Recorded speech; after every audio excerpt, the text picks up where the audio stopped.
بسم اللہ الرحمن الرحیم قال اللہ تعالی ورتل القرآن ترتیلا صدق اللہ العظیم۔ تمام دیکھنے اور سننے والوں کو السلام علیکم۔ آج ہم بات کریں گے قرآن کریم کو درست پڑھنے کی ضرورت اور اہمیت کے بارے میں۔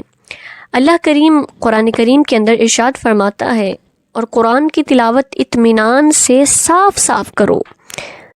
قرآن اللہ کا کلام ہے، اور قرآن کا اہم ترین اور اولین حق اسے درست طریقہ سے ضروری قواعد کے ساتھ تجوید کے ساتھ پڑھنا ہے۔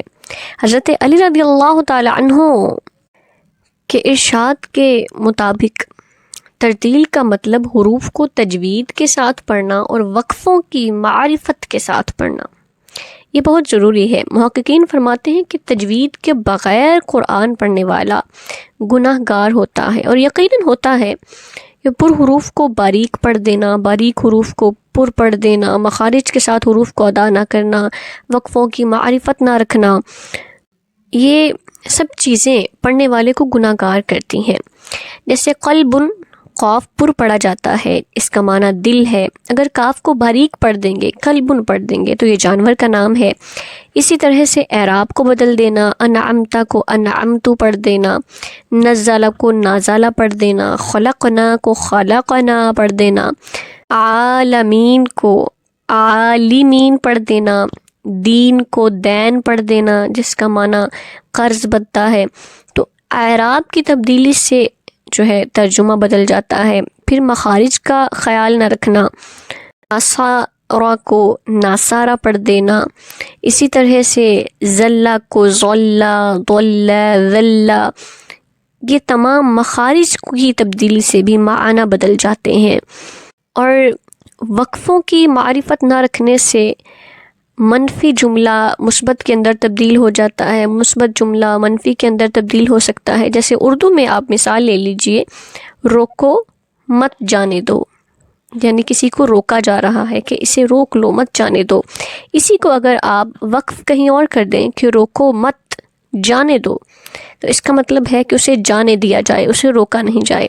تو جس طرح اردو کے اندر وقف مختلف جگہ کرنے سے معنی تبدیل ہو رہا ہے، اسی طرح عربی کے اندر بھی، قرآن کریم کے اندر بھی ایسا ہو سکتا ہے، اور پڑھنے والا گناہ گار ہو سکتا ہے۔ حضرت انس رضی اللہ تعالی عنہ کا قول ہے کہ بہت سے لوگ قرآن کی تلاوت اس حالت میں کرتے ہیں کہ قرآن ان پر لعنت کرتا ہے، استغفر اللہ۔ تو قرآن لعنت کیوں کرتا ہے؟ کہ قرآن کو غلط پڑھتے ہیں، اس کے ترجمہ کے اندر رد و بدل کر دیتے ہیں، اس پر عمل نہیں کرتے۔ اگر کوئی شخص جان بوجھ کر غلط پڑھتا ہے اور کہتا ہے کہ میرا یہی عقیدہ ہے، تو وہ شخص دائرہ اسلام سے خارج ہے۔ لیکن اگر کوئی شخص جانتا ہے کہ وہ غلط پڑھ رہا ہے، اس کا تلفظ درست نہیں ہے، اس کے مخارج درست نہیں ہے، اس کی تجوید درست نہیں ہے، لیکن وہ پھر بھی پڑھ رہا ہے، وہ سیکھتا نہیں ہے کہ لوگ کیا کہیں گے، اب میری عمر نہیں رہی، یا لوگ کہیں گے کہ اس کو قرآن پڑھنا نہیں آتا، یا پھر یہ کس عمر میں قرآن سیکھنے جا رہا ہے۔ تو لوگوں کی فکر مت کریں، اللہ کریم نے آپ کے لیے بے حد اجر و ثواب رکھا ہے کہ مصروفیات کے باوجود، اتنی عمر کے باوجود، جب زبان لڑکھڑانے لگتی ہے، پھر لفظ سیکھنے میں مشکل ہوتی ہے، اس عمر میں بھی قرآن سیکھ رہے ہیں، تو دوسروں کی بنسبت بے حد اجر ملتا ہے۔ اللہ کے رسول صلی اللہ علیہ وآلہ وسلم نے فرمایا، خیرکم من تعلم القرآن وعلمہ، کہ تم میں سے بہترین شخص، بہتر شخص وہ ہے جو قرآن سیکھے اور سکھائے۔ تو قرآن کو تھوڑی سی محنت سے، اس کا حق ادا کرنے کی کوشش سے ہمیں بہت اجر ملتا ہے۔ بہت پہلے یاد کی ہوئی قرآنی آیات یا دعائیں، ان میں بھی زیر زبر پیش کی غلطی ہم کرتے ہیں جس کا ہمیں احساس نہیں ہوتا، یہ ہمارے ذہنوں میں پختہ ہو چکی ہوتی ہیں۔ ہمیں کوشش کرنی چاہیے کہ ان دعاؤں کو، چھوٹی صورتوں کو جو ہمیں زبانی یاد ہے، ان کو ایک دفعہ قرآن کھول کر اطمینان کر لیں کہ آیا ہم عین اسی طرح پڑھ رہے ہیں یا پھر کوئی غلطی کر رہے ہیں، تاکہ گناہ سے بچا جائے۔ اللہ کریم قرآن کریم میں ارشاد فرماتا ہے، افلا یتدبرون القرآن ام علی قلوب اقفالها، کہ بھلا یہ لوگ قرآن میں غور نہیں کرتے، یا ان کے دلوں پر قفل یعنی تالے لگ رہے ہیں ان کے دلوں پر۔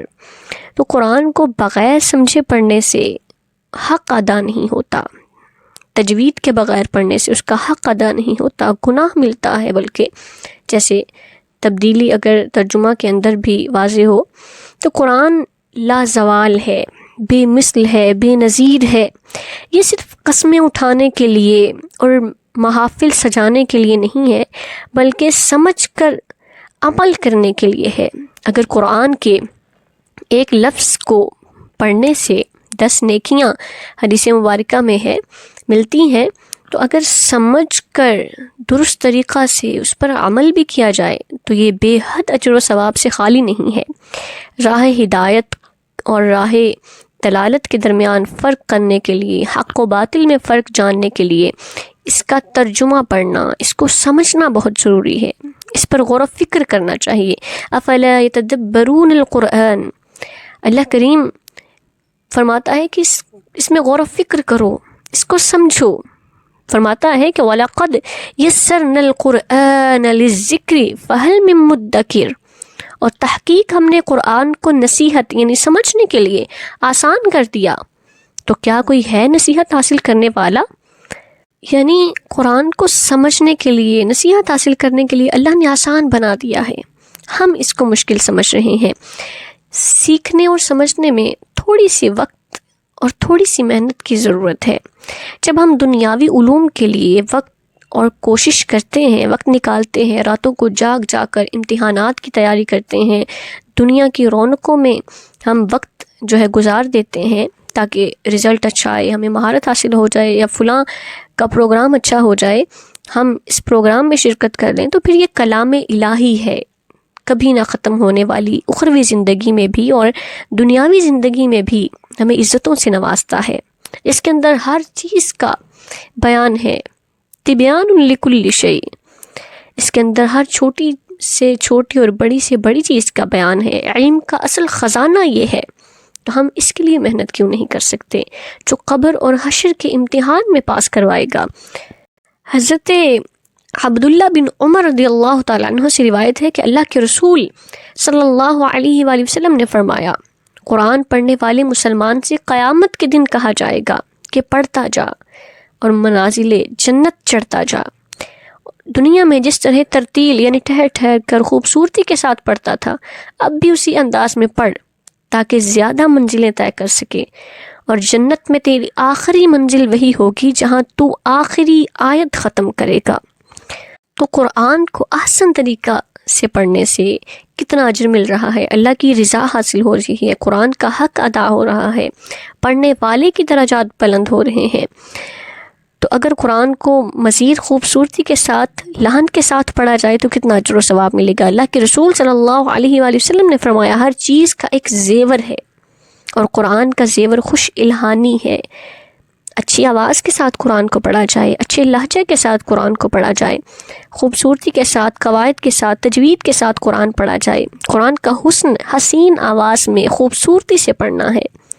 اللہ نے جس کو خوبصورت آواز دی ہے وہ گانا گاتے ہیں، دنیا والے واہ کرتے ہیں، لیکن جب وہ قرآن پڑھتے ہیں فرشتے رشک کرتے ہیں، رب العالمین خوش ہوتا ہے، اللہ کے محبوب خوش ہوتے ہیں، پڑھنے والے کو بے حد اجر و ثواب، درجات بلند ہوتے ہیں۔ اللہ کے رسول صلی اللہ علیہ وآلہ وسلم نے فرمایا، حکم دیا کہ خوبصورت آوازوں سے قرآن کو حسن دو، یعنی خوش الہانی سے قرآن کا حسن دوبالا ہو جاتا ہے۔ اللہ کے رسول صلی اللہ علیہ وآلہ وسلم کو خوش الہانی بہت پسند تھی، خوبصورت انداز میں قرآن پڑھنا، صحابہ سے فرمائش کر کے تلاوت سنتے تھے، اور جو چیز اللہ کے رسول صلی اللہ علیہ وآلہ وسلم کو پسند ہے وہ ہمیں بھی بدرجہ اولیٰ پسند ہونی چاہیے، ہمیں اسے اپنانے کی کوشش کرنی چاہیے۔ حضرت ابو موسیٰ اشعری رضی اللہ تعالیٰ عنہ فرماتے ہیں کہ اللہ کے رسول صلی اللہ علیہ وآلہ وسلم نے ان سے فرمایا کہ تجھے آل داود کے لحن سے خوش الہانی کا ایک حصہ عطا ہوا ہے، اور فرمایا کہ اگر تم مجھے گزشتہ رات دیکھتے جب میں تمہارا قرآن سن رہا تھا تو بہت خوش ہوتے، یعنی اللہ کے رسول صلی اللہ علیہ وآلہ وسلم ان کے قرآن پڑھنا سے خوش ہو رہے تھے، ان کے قرآن کو سن رہے تھے۔ حضرت عبداللہ بن مسعود رضی اللہ تعالیٰ عنہ روایت کرتے ہیں کہ اللہ کے رسول صلی اللہ علیہ وآلہ وسلم نے ان سے فرمایا کہ مجھے قرآن پڑھ کر سناؤ۔ کہنے لگے کہ میں نے تعجب کیا، عرض کی یا رسول اللہ صلی اللہ علیہ وسلم، میں اور آپ کو قرآن سناؤں؟ آپ صلی اللہ علیہ وآلہ وسلم پر تو قرآن نازل ہوا ہے۔ آپ صلی اللہ علیہ وآلہ وسلم نے فرمایا مجھے دوسروں سے سننا اچھا لگتا ہے۔ خوش الہانی سے قرآن پڑھنا آقا علیہ السلام کی بھی سنت ہے۔ حضرت براء بن عازب رضی اللہ تعالیٰ عنہ فرماتے ہیں کہ میں نے اللہ کے رسول صلی اللہ علیہ وآلہ وسلم سے کو عشاء کی نماز میں سورۃ التین پڑھتے سنا، اس کی تلاوت کرتے سنا، تو اس وقت کی کیفیت نہیں بتا سکتا۔ حقیقت یہ ہے کہ میں نے ایسی خوش الہانی کبھی سنی ہی نہیں تھی۔ اس لیے قرآن کو اچھی آواز اور اچھی ادائیگی سے پڑھنا چاہیے، اللہ کا قرب حاصل ہوتا ہے، کامیابی کی ضمانت ہے۔ حضرت ابو ہریرہ رضی اللہ تعالیٰ عنہ روایت کرتے ہیں کہ آقا علیہ السلام نے فرمایا قرآن کو ٹھہر ٹھہر کر صاف صاف پڑھو، اس کے غرائب پر عمل کرو۔ غرائب یعنی امر و نواہی پر، حلال و حرام پر نظر رکھنا، تو قرآن نے جن چیزوں کو حرام کیا ہے اس سے بچتے رہنا۔ تو اس حدیث مبارکہ میں دو احکام، ایک قرآن کو صاف صاف یعنی تجوید سے قواعد کے ساتھ پڑھنا، اور دوسرا تفسیر پڑھنا یعنی اس کے غرائب پر۔ ہمیں تفسیر معلوم ہوگی تبھی ہم حلال و حرام پر جو ہے وہ نظر رکھ سکیں گے، اس پر عمل کر سکیں گے۔ تو اللہ کریم جب کوئی شخص محنت کرتا ہے، کسی چیز کے لیے ہمت کرتا ہے، تو اس کے نیک ارادوں میں برکت ڈال دیتا ہے۔ اگر اللہ کی کتاب کا معاملہ ہوگا تو اندازہ کیجیے اللہ رب العالمین کتنی رحمت اور برکت فرمائیں گے کہ یہ بندہ صحیح کلام پڑھنے کی کوشش کر رہا ہے۔ روزانہ ایک مخرج بھی اگر ہم یاد کر لیں، اس کی پریکٹس کریں، تو ایک مہینہ کے اندر ہم تلاوت کے اندر تبدیلی محسوس کریں گے، جلد بہترین قرآن کریم پڑھنے لگیں گے۔ اور اگر ہم قرآن پر محنت نہیں کریں گے، ایسے ہی چھوڑ دیں گے، عمل چھوڑ دیں گے، محض قسمیں اٹھانے کے لیے اور محافل کے اندر یا پھر گھروں کی سجاوٹ کے لیے ہم نے نعوذ باللہ قرآن رکھا ہے، صرف چوما اور رکھ دیا، نہ پڑھا، نہ عمل کیا، نہ درست طریقہ سے پڑھا، تو پھر قرآن کریم کے اندر ارشاد باری ہے وقال الرسول یا ربی ان قوم اتخذوا هذا القرآن مہجورا، اور پیغمبر کہیں گے پروردگار میری قوم نے اس قرآن کو چھوڑ رکھا تھا۔ قیامت کے دن ہم کیسے اپنے نبی علیہ السلام کا سامنا کریں گے کہ ہم نے ساری محنت، ساری کوششیں دنیا بنانے میں لگا دیں، پیسہ کمانے میں، دولت کمانے میں، گھر بنانے میں، گاڑی بنانے میں، دوسروں کے سامنے اچھا بننے میں، لیکن جہاں محنت کرنا چاہیے تھی ہم نے وہاں پر وقت نہیں دیا، جو ہمارے لیے دنیا اور آخرت کی کامیابی کا سبب جسے بننا تھا، ہم نے اس پر محنت نہیں کی، ہم نے اس کو نہیں پڑھا، اس پر توجہ نہیں دی، جس کے اندر ہر چیز کا بیان تھا، ہم نے اس کو چھوڑ کر ہر چیز کے اندر بیان ڈھونڈنے کی کوشش کی۔ تو اللہ کریم ہمیں محفوظ فرمائے، ہمیں بہترین لوگوں کے اندر کے قرآن پڑھنے اور پڑھانے والا بہترین شخص ہے، تو ان لوگوں کی فہرست میں، بہترین لوگوں کی فہرست میں ہمارا بھی نام شامل فرمائے، ہمیں بھی قرآن پڑھنے، سمجھنے، اس پر عمل کرنے کی توفیق عطا فرمائے کہ قرآن کی آیات میں غور و فکر کرنا ہر مسلمان پر واجب ہے، اس پر عمل کرنا فرض ہے، ہمارا دین ہے یہ، اور درست مخارج کے ساتھ اس کو پڑھنا ہے، سیکھنا ہے، تاکہ ہم گناہ گار ہونے سے بچ سکیں، صحیح معنوں میں اجر و ثواب حاصل کر سکیں۔ اللہ کے رسول صلی اللہ علیہ وآلہ وسلم نے ارشاد فرمایا کہ اللہ کریم خوش آوازی سے قرآن پڑھنے والے کو زیادہ توجہ سے سنتے ہیں بنسبت گانے والی کے مالک کے، یعنی جو شخص گانا گاتا ہے اور اس کا مالک سن رہا ہے تو اللہ کریم قرآن کو اس سے زیادہ توجہ سے سنتے ہیں۔ تو اللہ کریم کتنی محبت فرما رہے ہیں، تو ہمارا بھی حق ہے کہ ہم اس کو درست طریقہ سے خوش الہانی سے قرآن کو پڑھیں، سیکھیں، عمل کریں۔